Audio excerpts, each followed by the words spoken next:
আসসালামু আলাইকুম প্রিয় দর্শক, সকলকে স্বাগত জানাই অভিবাসী আপডেটের নতুন ভিডিওতে। এই ভিডিওতে আপনি যুক্ত হয়েছেন, আপনি একজন বাংলাদেশি। জানিয়ে দিব গত 24 ঘন্টার আলোচিত অনেকগুলো গেম খবর, সাথে থাকছে প্রয়োজনীয় পরামর্শ। আপনি যদি দেখছেন, একজনকে দেখান, ভিডিওটি শেয়ার করে দিন। এই ভিডিওটি দেখছেন আপনি ইউটিউব, ফেসবুক দুটি মাধ্যম থেকে। আমরা প্রতিদিনই এই গুরুত্বপূর্ণ তথ্যগুলো দিয়ে যাচ্ছি।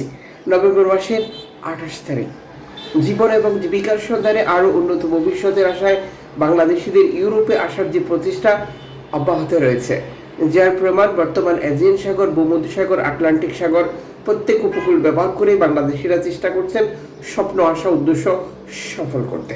সবাই কি সফল হচ্ছে? সবাইকে আসতে পারছে না।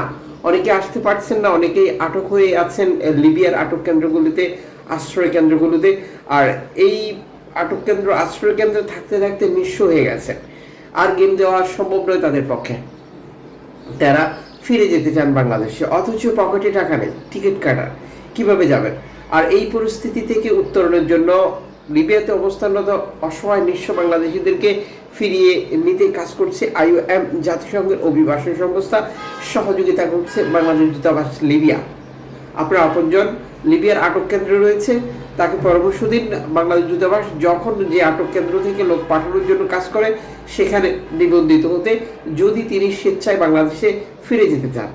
অথবা আপনার আপনজন বর্তমান লিবিয়ার বিভিন্ন স্থানে অসহায় নিঃস্ব অবস্থায় রয়েছে, অসুস্থ অবস্থায় রয়েছে, তাকে যোগাযোগ করতে বললেন বাংলাদেশ দূতাবাসের সাথে। তারা পরবর্তী সিস্টেম বুঝিয়ে দেবে, কখন কিভাবে নিবন্ধিত হতে হবে আর কখন ওই অঞ্চলটি থেকে ফ্লাইট পরিচালিত হবে। যেমন আগের নিবন্ধিত ব্যক্তিদের মধ্য থেকে আরও একটি ফ্লাইট এই 30 তারিখে বাংলাদেশে যাওয়ার কথা রয়েছে, যা সর্বশেষ তথ্যগুলো থেকে আমরা নিশ্চিত হতে পেরেছি।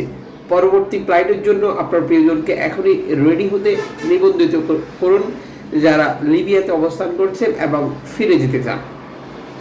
গত 24 ঘন্টায় রেকর্ড সংখ্যক গেম চলছে ভূমধ্যসাগর থেকে ইতালিকে উদ্দেশ্য করে এবং গ্রিসকে উদ্দেশ্য করে। একই অবস্থা তুরস্কের উপত্যকা দ্বীপগুলোতেও গেম হয়েছে এবং আফ্রিকার দেশগুলো থেকেও স্পেনে আসার প্রবণতা। তবে লিবিয়া থেকে ইতালি আসতে নৌকাডুবি এবং দুর্ঘটনা, যেটি প্রতিনিয়তই ঘটছে সাম্প্রতিক সময়, এনজিও সংস্থাগুলো বারবার সতর্ক বার্তা দেওয়ার পরেও লিবিয়ান কোস্টগার্ড তাদের যে অত্যাচার, নির্যাতন সেটি অব্যাহত রেখেছে এবং এনজিও সংস্থাগুলোর সংকটটা ভূমধ্যসাগরে আমরা প্রতিনিয়ত দেখছি। যত দুর্ঘটনা হয় সেই পরিমাণে উদ্ধার তৎপরতা বা উদ্ধার কার্যক্রম নেই। আর এই পরিস্থিতির জন্য আপনি ইউরোপীয় ইউনিয়নকে সরাসরি প্রশ্ন করতে পারেন, কারণ তারা তথাকথিত চুক্তির নামে লিবিয়া এবং তিউনিসিয়ান কোস্টগার্ডকে অর্থায়ন করে ভূমধ্যসাগরে শরণার্থী নৌকাগুলোকে বিপদের মুখোমুখি করে দিচ্ছে, যা এই খাত বিশ্লেষকদের মতামত।